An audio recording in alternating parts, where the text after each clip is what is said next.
My next guest is a brilliant scholar who has just released an incredible piece of writing that makes one bold assertion. If we want to build a more humane future for this country, we need to turn our focus to the South. In the brand new book, South to America, A Journey Below the Mason-Dixon to Understand the Soul of a Nation, author Imani Perry weaves together so many powerful stories, from immigrant communities to enslaved peoples to her own personal history as a Black woman born in Alabama but raised in the North. The result is a tapestry unlike any other, where she calls us to reconsider the region with fresh eyes. Joining us now to discuss this elegant and game-changing new book is author and professor of African American Studies at Princeton University, the always brilliant Imani Perry. Imani, good to see you, my friend. Why this book? Why now? Well, the easy answer is that every single cycle we go through, where there's some major culture wars, political conflict, upheaval, the core of that begins with the origin of the nation, the country begins in the South. The tension between unfree people who are who pushed out, pushed down, exploited on the one hand, have every bit of the lifeblood taken out of them on the one hand, and the haves, the people, those who are greedy, those who want to accumulate. That tension begins at the origin point of the country. And when we talk about, whether we're talking about gentrification or we're talking about uh, prisons on the grounds of a plantation, we are still stuck in that fundamental tension, right? And so to me, in some ways it's timely, but it's always going to be timely. It's not a book that's bound to a particular moment, because we're still working through what it meant to be built as a slave economy from the outset in this country. Absolutely. You Hmm. do some interesting things in this book, and I love it. Yeah, And thank you. but one of the things I love about this book is that it's a travel narrative in a lot of ways, right? And there's an Hmm. interesting history of Black folk writing about travel and writing travel narratives. Can you talk to me a little bit about who you're trying to be in conversation with, what kind of tradition you're following when you write this book and you take us to these places?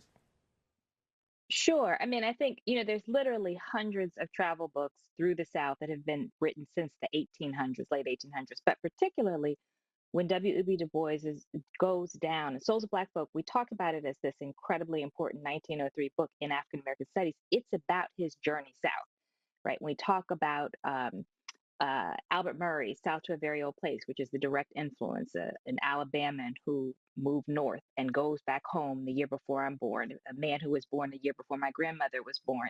That's a direct inspiration. Baldwin, Notes of a Native Son, and then again, Evidence of Things Not Seen. He travels through the South. And in all of these books, they are both looking for themselves and trying to understand the soul of a nation. I'm not the first with that formulation. It's pretty unusual for there to be women who do this. And so that might be one of the distinctions of this text, but it is part of a long tradition. And for Baldwin, he sees the South as the homeland for Black people in this country. And I think that's important, right?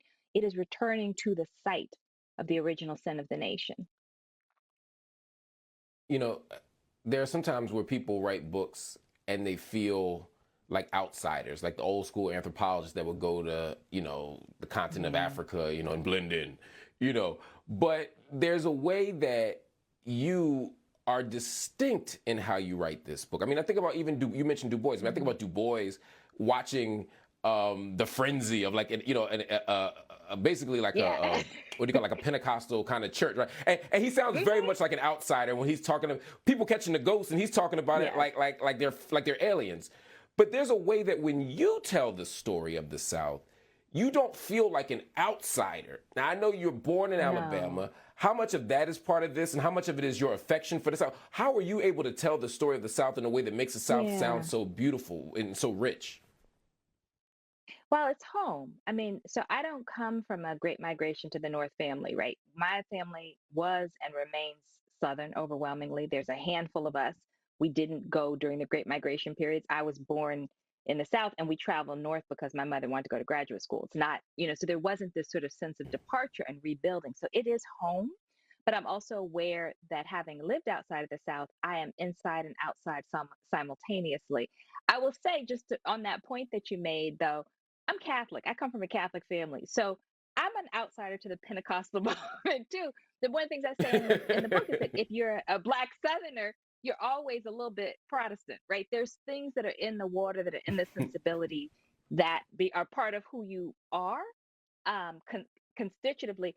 And also, I wanted to approach the place with fresh eyes because I don't, there are multiple Souths. I am a deep South Southerner. I didn't even really think of places like Virginia as the South growing up, completely honestly. And so I had to relearn the terrain and understand what made each part of the South its own thing, which has everything to do with geography. It has to do with the landscape. It has to do with the way people were made to work on that particular land and the migration to that land from other places, Europe, Africa, etc. One of my favorite places in the book that you talk about is Louisiana. In some ways, you Mm, begin the book with this sort of dance, and then at some point you take us through New Orleans. yeah, What is it about about Louisiana? I want to give the audience just a taste of what you talk yeah, about in this book. yeah. I mean, so the thing is, people want to call Louisiana the most European city in the United States, and as though it's not really American, it is probably the most African or one of the most African. And it is the place through which so many enslaved people came.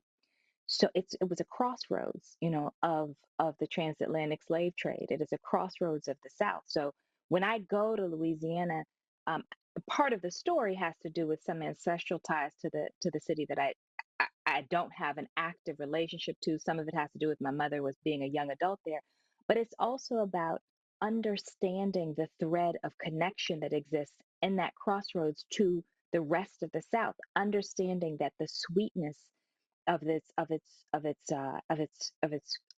its drinks and its desserts and the richness of its food comes from an incredible amount of pain and suffering that brought people together. And so part of my story, and I talk about sugar all over the book because I'm a sugar addict, and many Southerners are, but to understand that the sweetness, the things that we find beautiful about the South, from the music to the art to the food, comes along with suffering. And part of the message is that we cannot just keep sucking down the sweetness and not understand that we have a responsibility to take care of those who have always been suffering and have given us so much. And that's so much of the story of the South from the beginning to the present day. Wow. I want to go one more place before we go. There's a chapter dedicated to Yeah. Atlanta. You describe it as the Black queer mecca and the heart of the Black music industry. Yes. Atlanta to me is always such a fascinating place. What surprised you the most about Atlanta? What's one of the takeaways from Atlanta you want us to understand? Well, part of what has surprised me is that my chapter has upset some Atlantans, some Atleans, because of the way that I talk about some of these pieces of it, because it's one of my favorite cities. So I was surprised that it upset people. Um, but you know that Atlanta is for me the most American city, and I guess that's what's surprising in a sense is to realize that both its aspiration, its bombast, its celebrity, its traditions, and at the same time its excesses, that is so fundamentally American, right? The way that it takes in elements of all of the rest of the South and repackages them and then becomes something distinctly Atlanta. That's American. And to me, that's the thing that is fascinating about it because it doesn't get described in that way. But in some ways, I think it is probably our most representative city. When you think about yourself as a writer, you've been a very productive writer to be sure, but you've written some Mm, amazing, amazing books.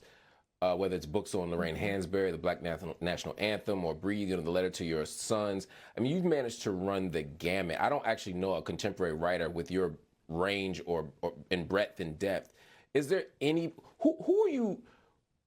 Who's your audience? Who do you want when you think about who you are as a writer? Does it change from book to book, or is there like a big picture kind of audience you're writing to?